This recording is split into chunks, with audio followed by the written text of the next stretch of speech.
এখনো পর্যন্ত সুন্দর প্রতিযোগিতা চলছে এবং আমরা এখনো কিন্তু রাজনৈতিক প্রেক্ষাপটে মাঠে প্রতিহিংসার বাইরে যে রাজনীতি সেই রাজনীতির চর্চাই করে যাচ্ছি এবং আমরা চাই এই পরিবর্তনটা এখন রাজনীতিতে আসুক এবং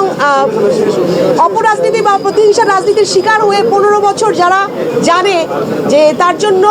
মানুষকে কতটা ত্যাগ করতে হয়, কতগুলো আত্মত্যাগ, কতগুলো হত্যাযজ্ঞ আমাদেরকে দেখতে হয়েছে, তো সেই অপরাজনীতি সেই কালচার আমরা আর চাই না এবং আমরা চাই প্রত্যেকটা নাগরিক, এলাকার প্রত্যেকটা নাগরিক যেন সুরক্ষিত থাকে, নিরাপদে থাকে। নাগরিক হিসেবে সেই নিরাপত্তা যেন তাদের সাথে থেকে পাশে থেকে আমরা সকলে মিলে নিরাপত্তা বিধান করতে পারি।